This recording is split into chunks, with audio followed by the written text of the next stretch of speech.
Teníamos que estar aquí. Nosotros hemos venido porque nuestra alma, nuestro corazón se desvive, Señor, por buscar de tu presencia. No queremos estar nunca más solos, Señor, porque hemos probado de ti, Señor, y queremos más.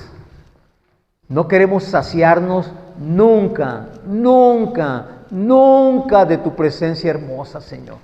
La necesitamos a cada momento de nuestras vidas. Señor, te damos gracias por esta mañana, porque tú nos has permitido, Señor, abrir los ojos, estar conscientes, Señor, de que estamos vivos.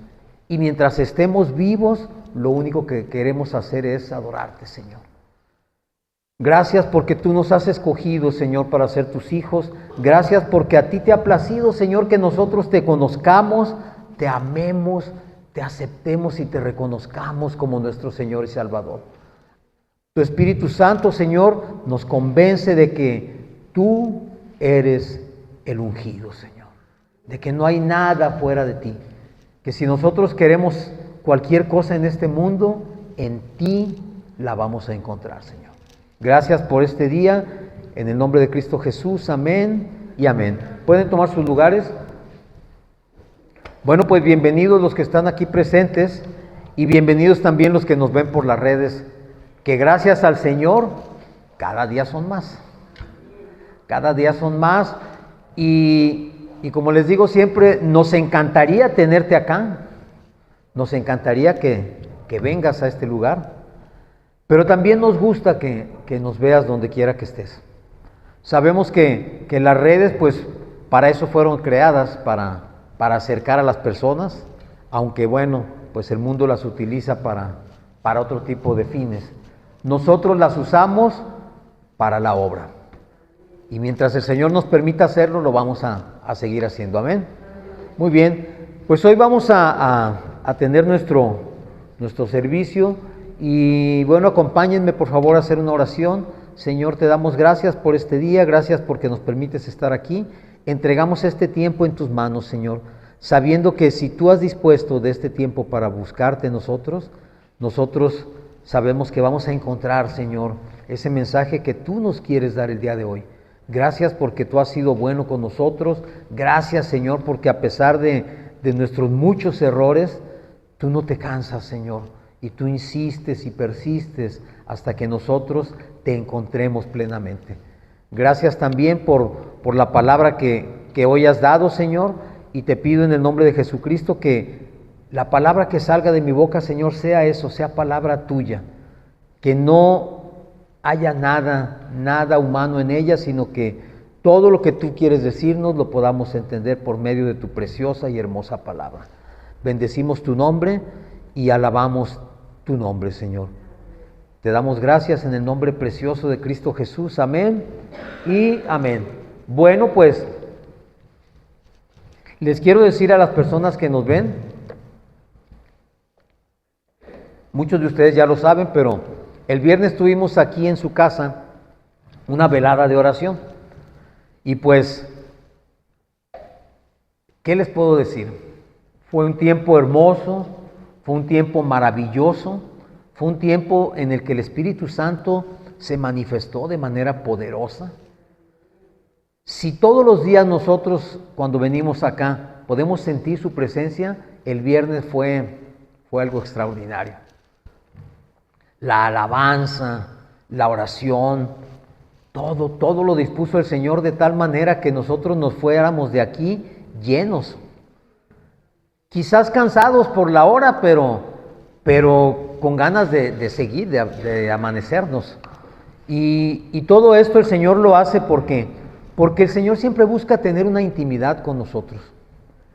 El anhelo de Él es que nosotros podamos estar íntimamente relacionados con Él.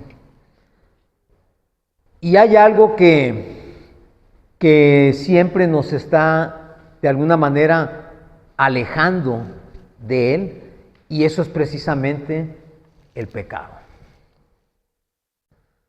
El pecado no es otra cosa más que actuar y hacer o pensar y decir de una forma contraria a la voluntad de Dios. Si lo que estás haciendo, si tú te preguntas, porque a veces me preguntan, pastor, ¿hacer esto es pecado? Bueno, tú analízalo. ¿Crees que vaya conforme a la voluntad de Dios? Si tú entiendes que no es conforme a la voluntad de Dios, pues es pecado, porque el pecado es precisamente eso, actuar en contra de y errar en el blanco. ¿Cómo es errar en el blanco? Bueno, pues significa que lo que vamos a hacer o lo que estamos haciendo no está dando en el blanco adecuado, está fuera de eso. Y eso es precisamente el pecado y eso es lo que nos aleja del Señor. El tema de hoy, bueno, pues tiene un nombre, se llama indiferencia o perdón. ¿Y por qué indiferencia o perdón? Porque muchas veces nosotros, como personas, como padres, como amigos, mostramos cierta indiferencia hacia las cosas que sabemos nosotros, estamos conscientes que están mal. Pero a veces fingimos no verlas. O pensamos que es mejor no me doy cuenta y así no tengo que decir nada. Pero nosotros sabemos que están sucediendo esas cosas. Hay una historia en la palabra que se encuentra en el primer libro de Samuel, en el capítulo 2, y comienza en el versículo 12. Cuando lo tengan en su Biblia, me dicen amén. ¿Ok?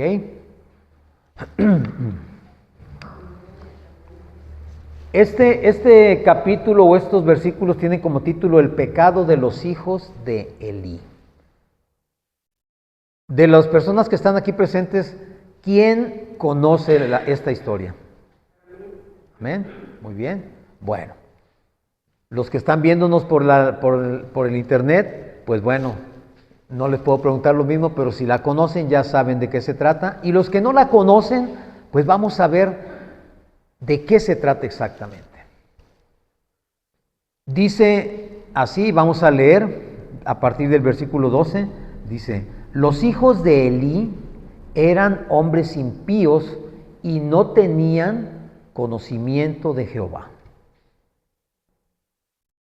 Y era costumbre de los sacerdotes con el pueblo que cuando alguno ofrecía sacrificio, venía el criado del sacerdote mientras se cocía la carne, trayendo en su mano un garfio de 3 dientes y lo metía en el perol, en la olla, en el caldero o en la marmita. Y todo lo que sacaba el garfio, el sacerdote lo tomaba para sí. De esta manera hacían con todo israelita que venía a Silo.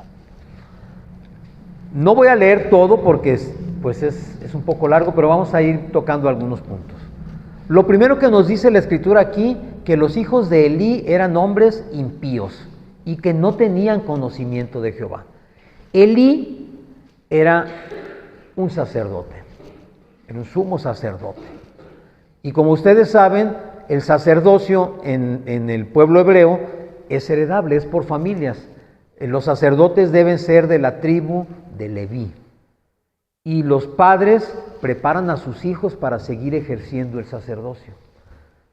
Y los hijos de Elí, pues obviamente su padre al ser sacerdote, ellos eran, en ese momento, eran quizás sacerdotes que ayudaban, pero el sumo sacerdote era Elí. ¿Por qué dice entonces aquí que eran hombres impíos y no tenían conocimiento de Dios? Porque no basta con que tú sepas lo que debes y lo que no debes hacer. Si haces lo que no es correcto, desconoces totalmente a Dios. No lo estás conociendo. Porque las personas que conocen de Dios y conocen su palabra, hacen lo que dice la palabra. Si tú no haces lo que dice la palabra, entonces es como si no le conocieras. Porque no le estás conociendo. Hemos hablado en reuniones anteriores acerca de que conocer significa tener una comunión, una relación íntima con alguien. Entonces, si tú no estás teniendo esa relación íntima con Dios, es que no le estás conociendo. Y eso sucedía con los hijos de Elí. No le conocían, dice la palabra. Y dice además que eran hombres impíos. ¿Qué significa impío? pecador. Así, en pocas palabras, eran hombres pecadores. ¿Qué hacían los hijos de Eli? Bueno, aquí empezamos a leer que era costumbre que cuando se presentaba el sacrificio, llegaba el criado del sacerdote con un gancho y sacaba una parte de la carne que se estaba haciendo para el sacrificio, y esa carne la tomaba el sacerdote. Pero más adelante nos dice que ellos llegaban y no lo hacían de una manera adecuada, sino que llegaban y exigían que se les diera esa carne. Incluso la ley mandaba, o la ley manda, que esa carne tiene que estar cocinada. Ellos llegaban y decían, a mí dámela así, o sea, cruda como esté. Ellos llegaban y para ellos era un botín. No era parte de la ley, no era parte de lo que se tenía que hacer, sino era como un botín. Ellos llegaban y sacaban. ¿Por qué? Porque lo querían para ellos. No era de acuerdo a lo que la costumbre marcaba. Y al hacer esto, pues obviamente dice en el versículo 17, era pues muy grande delante de Jehová el pecado de los jóvenes, porque los hombres menospreciaban las ofrendas de Jehová.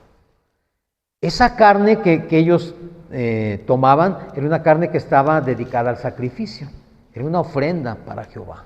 Y por tal, al ser una ofrenda para Dios, era algo pues sagrado, algo que tenía que considerarse como ofrenda. Pero a ellos no les importaba, para ellos era simplemente carne. Y también nos dice en el 18, dice, y el joven Samuel ministraba en la presencia de Jehová vestido de un efod de lino. Y le hacía a su madre una túnica pequeña y se la traía cada año, cuando subía con su marido para ofrecer el sacrificio acostumbrado. Y Elí bendijo a Elcana y a su mujer, diciendo, Jehová te dé hijos de esta mujer, en lugar del que pidió a Jehová, y se volvieron a su casa. Y dice entonces que Ana tuvo 3 hijos y 2 hijas. Ana era madre de Samuel. Y Ana no podía tener hijos. Le pidió a Dios un hijo y le prometió que si se lo daba, lo iba a consagrar al templo. Es decir, Ana, en cuanto nació el niño, fue y lo entregó al templo para que se dedicara al servicio del Señor. Pero aquí dice que Elí los bendijo y le pidió al Señor que les diera más hijos. Les dio 5 hijos. ¿Y esto por qué te lo comento? Porque Samuel pues tiene que ver más adelante con todo esto, ¿no? ¿Qué pasa aquí cuando sucede todo esto? Bueno, dice en el versículo 22, dice, pero Elí era muy viejo y oía de todo lo que sus hijos hacían con mujeres, con todo Israel, y cómo dormían con las mujeres que velaban a la puerta del tabernáculo de reunión. Y les dijo, ¿por qué hacen estas cosas semejantes? Porque yo oigo de todo este pueblo sus malos procederes. No, hijos míos, porque no es buena fama la que yo oigo, pues hacen pecar al pueblo de Jehová. Cuando nos dice la palabra que los hijos de Elí, imagínense cómo estaría de molesto el Señor si en su casa, a la puerta del templo, estos muchachos se metían con las mujeres que iban a ser guardias ahí. O sea, estaban haciendo cosas realmente abominables. Por eso al principio leímos que eran impíos, hacían cosas horribles, detestables para el Señor. Y lo único que hacía Elí era decirles, ay, mijitos, por favor, pórtense bien. Ya no estén haciendo esas cosas porque la fama que se está creando es muy mala de ustedes. Es decir, en Elí había cierta indiferencia para lo que él sabía que estaba sucediendo. Siendo el sumo sacerdote, debió haber sido un hombre, no digo celoso, celosísimo del cuidado del templo.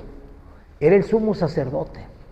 Y si él minimizaba el tamaño del pecado de sus hijos, ¿ustedes piensan que el Señor estaba contento con Elí? Por supuesto que no, por supuesto que no, porque eran cosas horribles las que se hacían allí. Y entonces, dice más adelante que el Señor mandó a un varón a que hablara con Elí. Vamos a ir al versículo 27, allí mismo. Dice, y vino un varón de Dios a Elí y le dijo, así ha dicho Jehová, ¿no me manifesté yo claramente a la casa de tu padre cuando estaban en Egipto en casa de Faraón?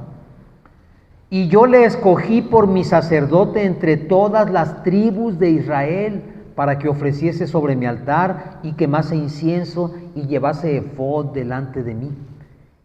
Y di a la casa de tu padre todas las ofrendas de los hijos de Israel. ¿Por qué has hollado mis sacrificios y mis ofrendas que yo mandé ofrecer en el tabernáculo, y has honrado a tus hijos más que a mí, engordándoos de lo principal de todas las ofrendas de mi pueblo Israel? Por tanto, Jehová, el Dios de Israel, dice, yo había dicho que tu casa y la casa de tu padre andarían delante de mí perpetuamente. Mas ahora, ha dicho Jehová, nunca yo tal haga, porque yo honraré a los que me honran, y los que me desprecian serán tenidos en poco.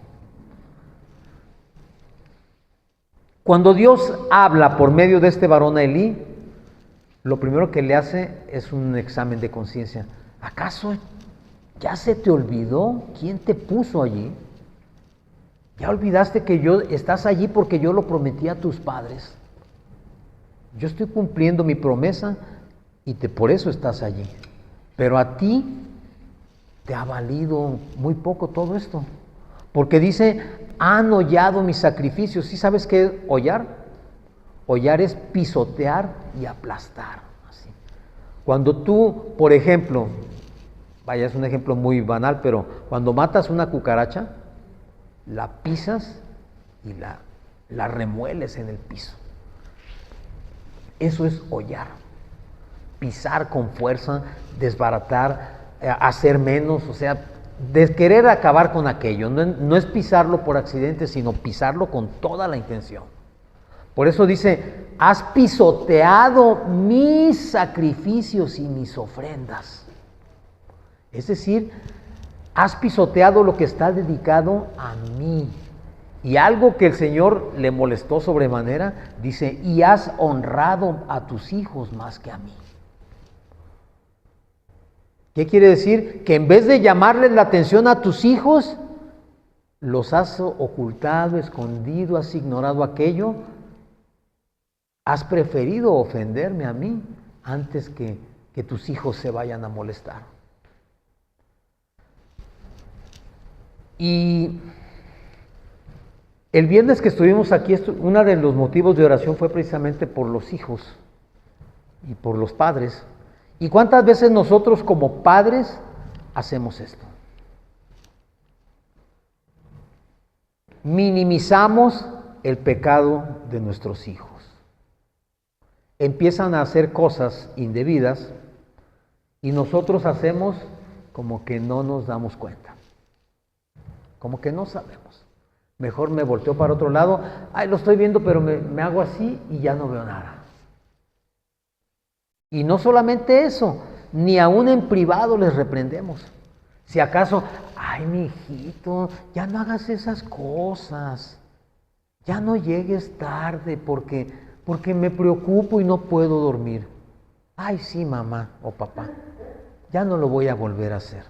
Te prometo que la próxima, a la 1 de la mañana ya estoy aquí. Bueno, yo sé que muchos de ustedes nunca han pasado por esto, y yo sé también que los tiempos actuales son muy diferentes, porque los padres están tan entretenidos trabajando y produciendo que se olvidan de enseñar a sus hijos. ¿Y quién enseña a los hijos? Bueno, hace poco estaba leyendo un mensaje en el internet que decía, cuando tú le regalas un celular a tu hijo, no le estás dando un regalo, estás terminando con su niñez. Porque a partir de que tú le entregas un celular al chamaco, tú ya no tienes nada que ver ahí. Todo lo que empieza a suceder de ahí en adelante está regido por el celular. Los niños tienen acceso a todo cuando quieren, y si tú crees que porque tú le dices no vayas a abrir páginas malas, tú te vas a trabajar y el chiquillo se la lleva abriendo páginas malas todo el tiempo. A mí me ha tocado ver niños que en los tiempos en que sus padres los dejan en casa solos, duran horas y horas y horas y horas jugando en línea. Incluso me ha tocado darme cuenta que juegan con personas que son adultas, porque de repente se escuchan las voces, entre ellos intercambian diálogos y se escuchan las voces, y tú te das cuenta que ese muchachito de 10, 11 años está jugando quizás con un tipo de 30 años. Tiene contacto con alguien que tú ni conoces, pero ahí está. ¿Cuántas veces por tal de que el chamaco no nos haga un berrinche le regalamos ese celular o le regalamos los videojuegos? Cuando yo tuve a mis hijos pequeños, a mí me criticaron, como no tienen ustedes una idea. Yo no conocía del Señor, pero yo dije, yo jamás le voy a comprar un videojuego a un hijo mío. Nunca se los compré. Nunca, mis hijos nunca jugaron videojuegos. Y me decían, eres cruel porque todos los niños tienen. Sí, pero los míos no lo van a tener. Yo no quiero que jueguen eso. Mejor les compro libros, mejor los pongo a leer, los pongo a hacer juegos didácticos, los pongo a hacer un montón de cosas, pero videojuegos no. A mi casa no entra un videojuego. Dentro de lo que Dios me permitió hacer bien, pues gracias a eso, mis hijos todos son profesionistas, todos terminaron sus carreras, todos son ávidos de la lectura, todos nunca me dieron una sola queja en la escuela, desde el kinder hasta la universidad, nunca tuve una sola queja de un maestro de parte de ellos. Nunca hubo un reporte, nunca hubo una llamada de atención. ¿Por qué? Porque simple y sencillamente ellos no tuvieron esa oportunidad que tenían sus demás amigos. Que no es una oportunidad, ya estamos hablando de que los enganchas y los enganchas al mundo.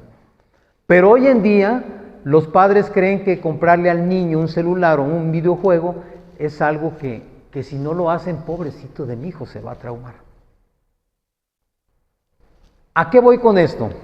A que nosotros, consciente o inconscientemente, estamos provocando que nuestros hijos sean contaminados y no le den valor a nada. Hoy es muy común que si una casa tiene 4 habitaciones para 4 hijos, hay 4 televisiones, porque cada uno tiene televisión en su cama. No sé, quizás ustedes no lo vivieron, algunos quizás sí, pero ¿se acuerdan ustedes cuando en nuestras casas no había televisión? Y cuando teníamos que ir a la casa de algún vecino que sí tenía y pagarle 10 centavos para que nos dejaran ver las caricaturas. ¿Sí? Cuando llegó la primera televisión a nuestras casas, ¿cómo nos pusimos? Brincábamos de felicidad porque una televisión. ¿Sí? Ya vamos a poder tener la televisión en casa. Y cuando se veía televisión, generalmente lo veíamos toda la familia reunidos. Todos, padres, hijos, veían televisión juntos. Hoy en día, si tú no le compras una televisión a tu hijo, eres un mal padre. Te hace un berrinche, te amenaza con irse de la casa y hasta te amenaza con denunciarte por malos tratos. Y porque no haga berrinche el muchacho, vas y le compras. Ahorita anda mucha gente en lo del Buen Fin, comprando cosas porque para darle su televisión al niño en su recámara o su celular o su tablet o qué sé yo. Hoy se considera eso como algo indispensable. Si el niño no tiene uno en su recámara, pobrecito niño, ¿verdad? No lo quieren sus padres. Bueno, Cuando nosotros hacemos esto, lo único que estamos provocando es precisamente que los niños empiecen a tomar rumbos que no son los adecuados. ¿Y saben cuándo van a apreciar las cosas? Nunca. Con la mano en la cintura, en un berrinche, les truenan el celular en el piso. Y a los 10 minutos están llorando porque quieren otro. ¿Y qué hacemos los padres? Vamos y se lo compramos. Pobrecito. Es que yo lo hago por seguridad para que me hable cuando va a la escuela y cuando llega y cuando sale. Levante la mano si alguno de ustedes, su hijo le ha hablado de la escuela cuando ya llegó, o cuando salió, o cuando ya viene. ¿Verdad que no? Antes no teníamos teléfonos, pero pobre de ti que llegaras después de la hora. Había disciplina, había corrección. Aunque nuestros padres muchas veces no conocían la palabra y no conocían de Dios, pero había un espíritu de corrección en ellos. Hoy hay un espíritu de temor hacia los hijos. Le tienen tanto miedo a los hijos que mejor los dejan hacer lo que ellos quieran. Y si los padres además andan en malos pasos, pues mejor lo dejo que haga para que no me diga nada y yo poder seguir haciendo lo que yo me gusta hacer. ¿Verdad que sí? Entonces, en ese momento, el Señor le dice: tú has menospreciado mis sacrificios, los has hollado, los has humillado, no has tomado en serio por qué te puse yo ahí. Y le dice que por causa de eso, Él los va a hacer morir jóvenes. A los dos, y así se lo dice el Señor, a los dos el mismo día. Y así sucede. Más adelante, si ustedes siguen leyendo ese capítulo, se van a dar cuenta que así sucede. Así sucede. En una batalla ellos mueren y por la noticia que le dieron a Elí de que sus hijos habían muerto, él cae desmayado de la impresión, se golpea la cabeza y también se muere. Los tres murieron el mismo día. ¿Qué pasa cuando nosotros permitimos que nuestros hijos hagan todo esto? Lo mismo que sucedió con los hijos de Eli. No es que Dios haya sentido odio y dijo, los voy a matar, no. Lo que pasa es que tú y yo sabemos que la paga del pecado es la muerte. Y el Señor te está diciendo, si tú no los corriges, van a ir directo a la muerte. Y no solamente a la muerte física, sino a la muerte eterna. Porque lo único que nos puede separar de Dios es nuestro pecado. Es lo único que nos puede separar de Dios. No que Dios se separe de nosotros, sino que nosotros nos separamos de Él por causa de nuestro pecado.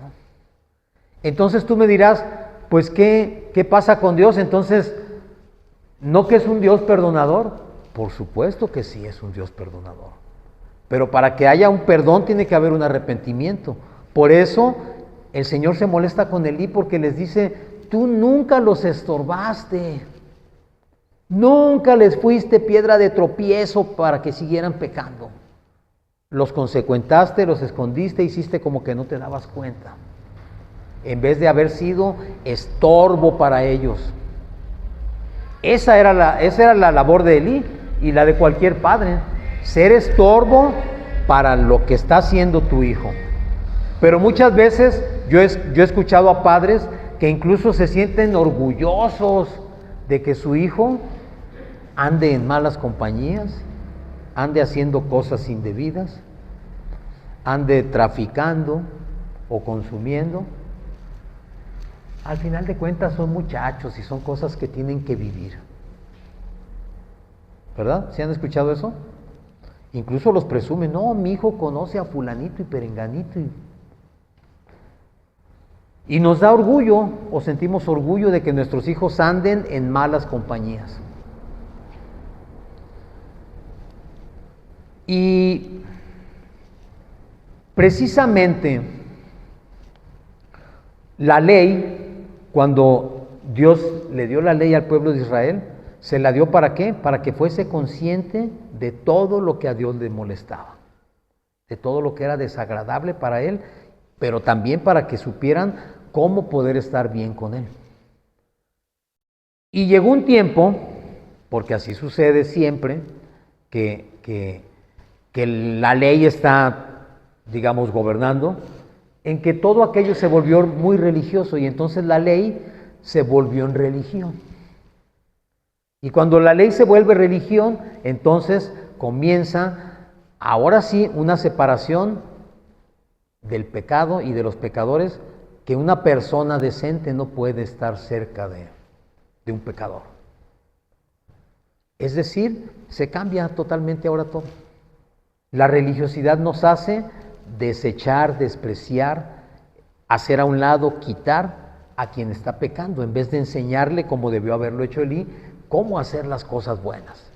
Dios no quería que Elí desconociera a sus hijos, ni que los corriera de su casa, ni que los quitara del sacerdocio. Eso no era lo que Dios quería. Dios quería que Elí les estorbara, les enseñara y les dijera, esto es lo que es agradable para Dios. Y esto es lo que vamos a hacer, porque ustedes son también sacerdocio y van a tener que continuar con esto y tienen que estar bien alineados con el Señor. No, no fue así. Y nos vamos a los tiempos de Jesús, donde la ley era manejada por los religiosos. Y ya conocemos, hemos leído muchas historias sobre Jesús, donde precisamente Él tiene enfrentamientos, confrontamientos con los religiosos. ¿Por qué? Por causa de la ley, porque la ley es estricta. La ley dice, esto es lo que se tiene que hacer. Les voy a pedir que vayamos a Juan 8, al Evangelio de Juan, capítulo 8, versículo 2.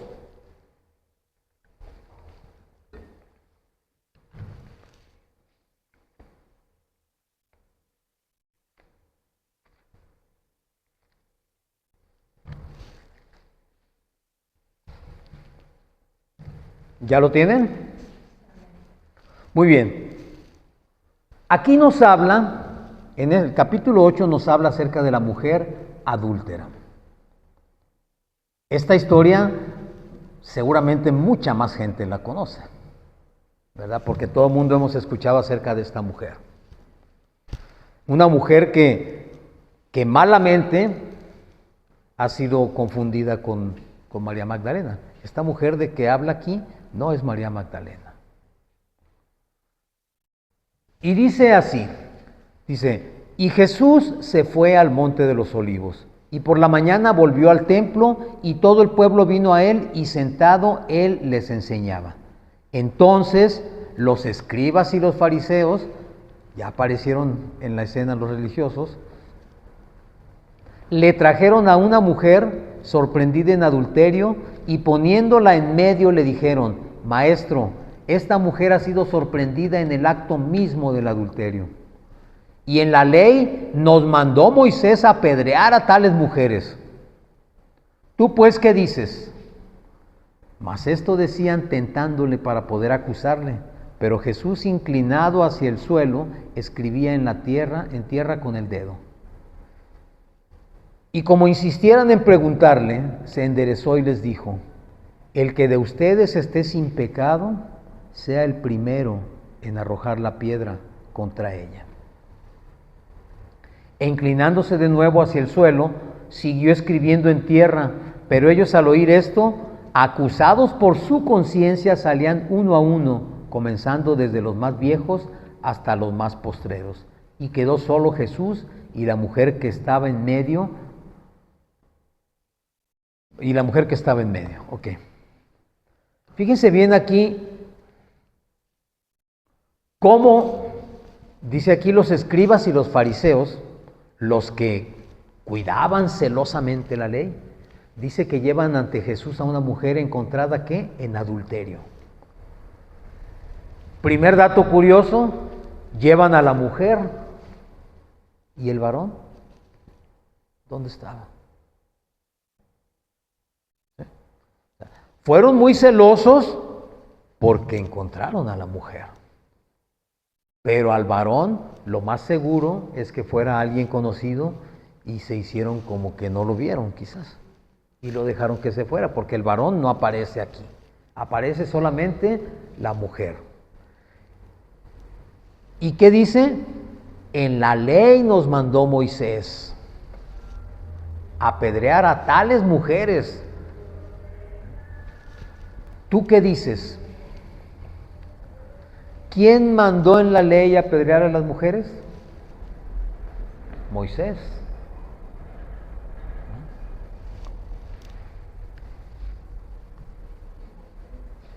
Y cuando leemos esto decimos, bueno, pues si la ley dice que los apedrearan, entonces ¿por qué Jesús no hizo nada? ¿Acaso hubo indiferencia de parte del Señor allí hacia lo que estaba sucediendo? No, ¿verdad? No, porque Jesús jamás en toda su vida de ministerio fue indiferente ante el pecado. Jesús siempre lo señaló, siempre estuvo marcando lo que era el pecado y con la dimensión correcta de lo que es el pecado. Jamás lo menospreció. Recuerda que alguna vez dijo también, si tu ojo te hace pecar, es mejor que lo saques. Porque es mejor que estés tuerto en la vida eterna que con los dos ojos en el fuego eterno, en el infierno. Cuando Jesús habla acerca del pecado, siempre está dando la opción para salir del pecado. Nunca señala sin dar la salida para ese pecado. Y dice también que el pecado es tan grave que si tú ves a la mujer de tu prójimo y con la vista tu corazón la desea, ya estás fornicando. O sea, así de tremendo es el pecado.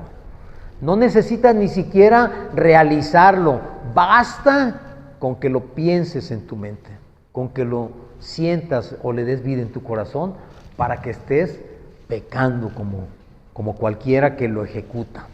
Entonces, el no hacerlo, digamos, el no llevarlo a cabo, no significa que no estás haciendo el pecado.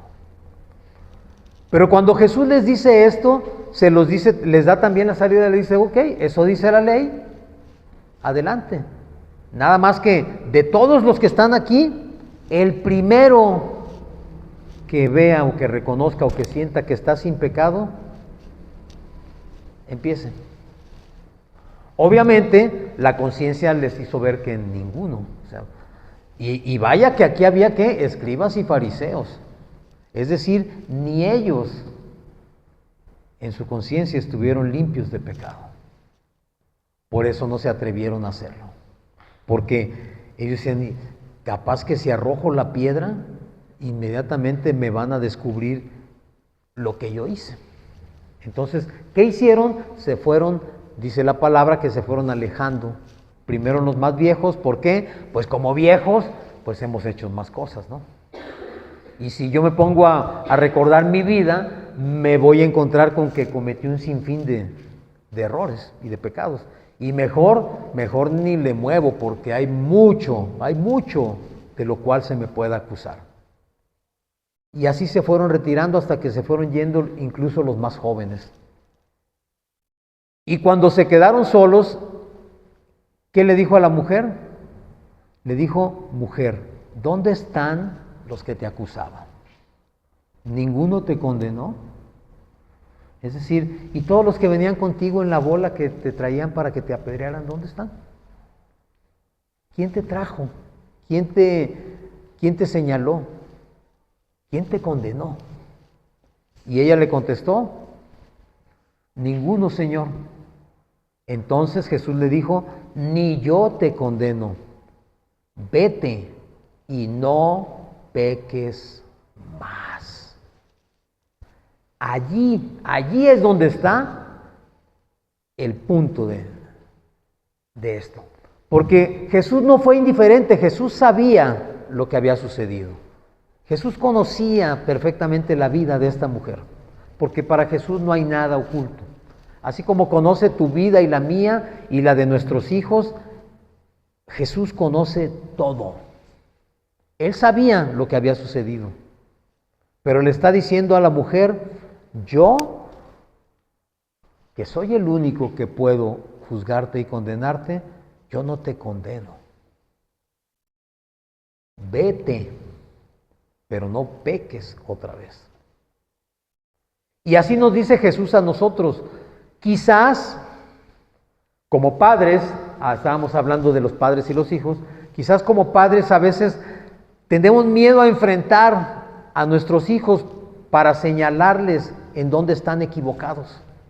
¿Pero por qué tenemos ese miedo? Porque nos da miedo, como a los religiosos, que ellos nos vayan a echar en cara nuestros errores también. No sé tú, pero quizás cuando alguna vez nuestros padres nos llamaron la atención, lo primero que les contestábamos es, ¿y tú también por qué hiciste esto? Y a veces no enfrentamos a nuestros hijos por miedo a que nos digan lo que hicimos mal.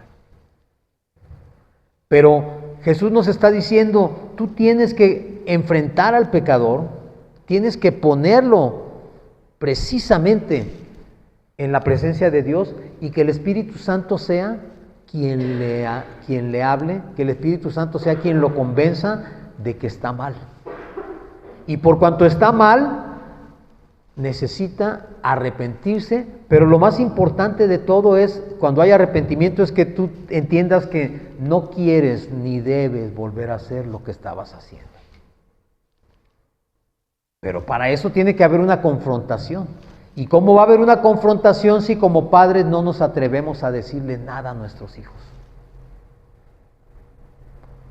¿Cómo va a haber una confrontación si yo mismo las cosas que hago, las hago de tal manera que nadie se dé cuenta para que no me digan ni me acusen de nada?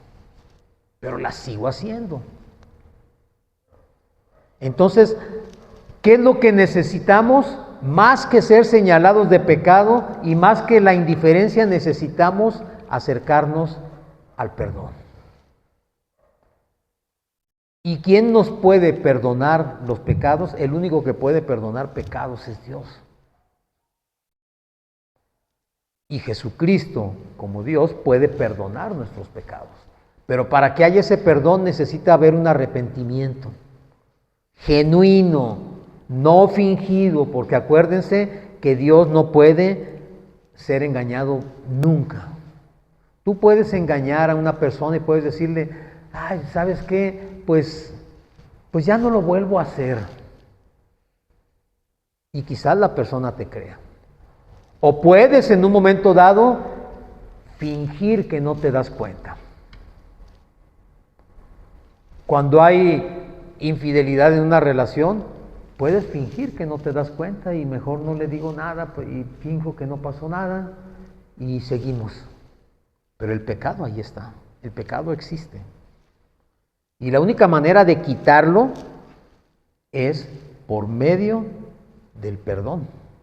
Y para que exista ese perdón tiene que haber un arrepentimiento, una conciencia de lo que se hizo mal y una decisión de no querer volver a hacerlo. Y entonces sí, el Señor te va a decir, como le dijo a esta mujer, vete, yo no te voy a juzgar, yo no te voy a condenar, pero no vuelvas a pecar. Esa fue la condición, no vuelvas a pecar. Y muchos de nosotros podemos decir, pues es que realmente lo que sucede pues no es tan grave, puede ser que no sea tan grave. Porque alguna vez nos enseñaron que había pecados pequeñitos y pecados grandes, o como les llamaban, pecados ¿qué? Veniales y mortales, sí, ¿verdad? Pecados veniales y mortales. Pues los veniales, pues, no pasa nada, como quiera, nomás hay que cuidar que ya no suceda otra vez, ¿verdad? Y los mortales, eso sí, hay que confesarlos y arrepentirse. Y los otros no. Si en la palabra no hay pecados pequeños y grandes, hay pecado y nada más. El mismo pecado es robarse una galleta en la tienda que matar a una persona. Es pecado ambas cosas. Dios no tiene pues por llamarlo de alguna manera, Dios no tiene un pecadómetro, ¿sí? Este es un pecado chiquito y este es un pecado más grave y este es uno más fuerte. Pecado es pecado. Y el pecado, como consecuencia, nos separa de la presencia de Dios y nos impide tener acceso a la salvación. Entonces, lo que tenemos que procurar es no pecar. Y para que eso suceda, tenemos como padres, como guías, como autoridades, tenemos que estar al pendiente de lo que hacen nuestros hijos cuando somos padres. Y en el caso de las personas, nuestros amigos, nuestra familia, nuestras relaciones, lo que sea, hablar con ellos y enfrentarlos y hacerlos conscientes de que están mal, que se arrepientan, que conozcan al Señor y que tengan la oportunidad, así como la tuvimos nosotros, de comenzar una vida nueva. En la primera carta a los Corintios, capítulo 6, el versículo 9,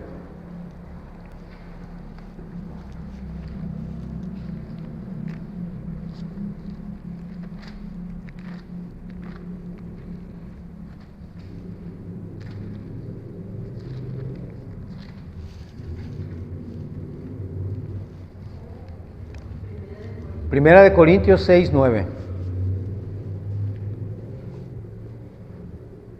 A veces pensamos que por los tiempos modernos, precisamente porque tenemos acceso a toda la información en todo el mundo, ya hay cosas que pasaron de moda, hay cosas que ya son normales hacerlas, o que las haga la gente y no decimos nada.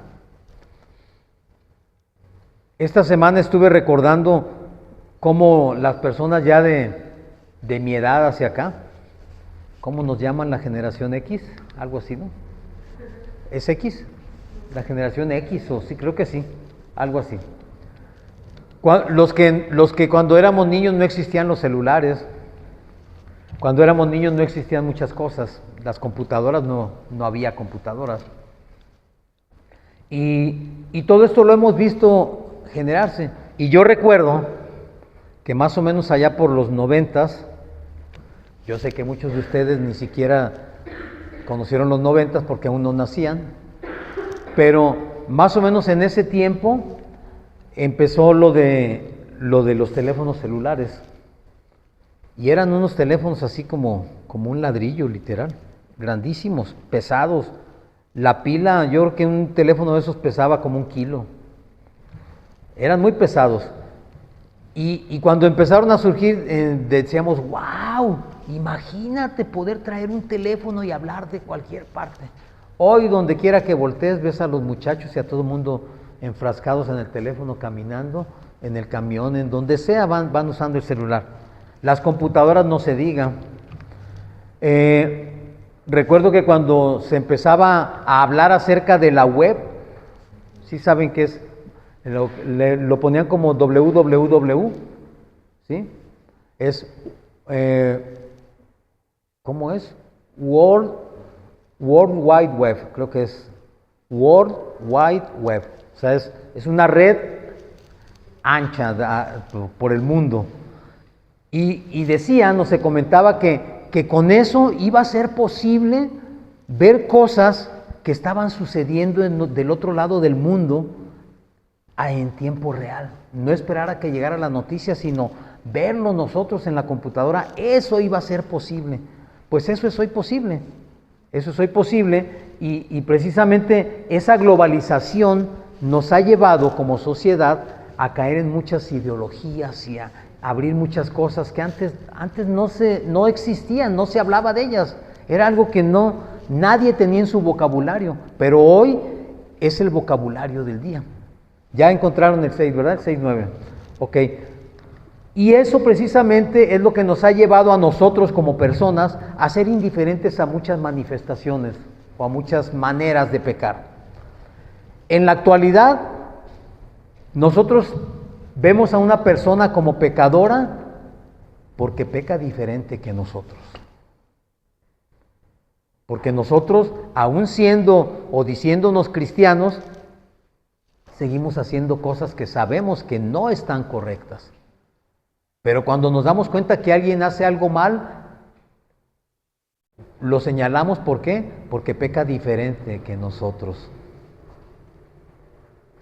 Pero esa indiferencia nos ha llevado a solapar muchas cosas también. Y en primera carta a los Corintios, capítulo 6, versículo 9 dice: ¿no sabéis que los injustos no heredarán el reino de Dios? No erréis. Es decir, ¿qué significa ser injusto?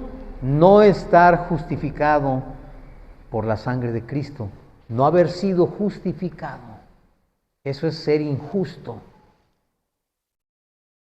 Dice, no erréis, es decir, no se equivoquen, ni los fornicarios, ni los idólatras, ni los adúlteros, ni los afeminados, ni los que se echan con varones, ni los ladrones, ni los avaros, ni los borrachos, ni los maledicentes, ni los estafadores heredarán el reino de Dios. Es decir, si ustedes se fijaron aquí, hay muchas cosas que hoy las vemos normales. Normales, como algo común y corriente que pasa todos los días. Y fingimos indiferencia y no decimos nada. ¿Por qué no decimos nada? Porque como Elí, no vaya a ser que se enojen con nosotros. Y preferimos hacernos como que no vemos, aunque nos damos cuenta. Mejor hacemos como que no vimos. Pero aquí dice que todas estas personas, y yo quiero saber quién de nosotros se salva. Ni los borrachos, dice, ni los maledicentes. ¿Sí sabes qué es maledicente? Alguien que habla malas palabras. Entonces, yo escucho a muchos cristianos hablar como, digo, no tengo nada contra los cartoneros, pero así se dice, ¿no? Hablar como cartonero. Hablan como si no tuvieran freno en la boca, y de hecho no lo tienen. Dice, ni los estafadores, ni los avaros. Si ustedes leen esto, yo creo que podemos hacer así como, chin, esa pedrada me llegó a mí. Como que sentí que estaba hablando de mí. Dice que no heredaremos el reino de los cielos. Y en el versículo 11 dice, y esto eras algunos de ustedes, mas ya han sido lavados, ya han sido santificados, ya han sido justificados en el nombre del Señor Jesús y por el Espíritu de nuestro Dios. ¿Qué significa? Que no es que tengamos que asustarnos, ni señalarnos, ni ser como fariseos queriendo apedrear a las personas que hacen mal las cosas. Porque nosotros estábamos allí. Nosotros, en un momento dado, pudimos haber sido quienes estuviéramos en medio, expuestos a ser apedreados, a ser señalados y a ser condenados. Pero, dice Pablo, esto eran algunos. Eso éramos algunos. Borrachos, maledicentes, fornicarios, estafadores, avaros. Eso éramos. Pero dice que ya hemos sido lavados. ¿Por qué fuimos lavados? Por la sangre de Jesús. Porque cuando Jesús fue a la cruz, fue pagando por todos y cada uno de nuestros pecados. No importa cuál de ellos fuera. Aquí habla de borrachos. Los borrachos nosotros los vemos y podemos pensar que es un pecado que pues bueno, pues ni modo, ¿verdad? Hay que cuidar que no beba mucho y ya, ¿verdad? Pero no, aquí dice que si sigue así, no va a poder heredar el reino de Dios. Entonces, ¿qué es lo que tengo yo que hacer? Acercarlo a Jesús. No señalarlo, no desecharlo, no abandonarlo, no decirle, estás así por tu culpa, porque tú quieres. Porque entonces eres tú quien está arrojando la primera piedra. Y yo creo que nadie estamos en condición de arrojar la primera piedra. Dice también que hemos sido justificados. Por eso al principio dice, los injustos no heredarán, pero los que son justificados, los que están justificados, ¿por qué fuimos justificados? Por el sacrificio de Jesucristo. La justicia que Él ganó, la justicia de Dios que cayó sobre su persona, es la que hoy nos justifica. Nosotros somos justificados por Él. Por Él. Porque cuando el Padre nos ve, si nos viera directamente, lo más seguro es que diría, Óscar hizo esto. Pero ¿qué crees que ve? El Padre ve a Jesús en ti. Y por cuanto ve a Jesús, Él sabe todos los pecados que cometiste, pero Jesús le dice, Padre, yo pagué por Él. También por Él pagué. Por este chaparrito que no tenía opción, no tenía manera, pero yo pagué por Él. Es decir, tú y yo somos justificados por Jesucristo. Y dice también que hemos sido santificados. ¿Qué significa ser santificado?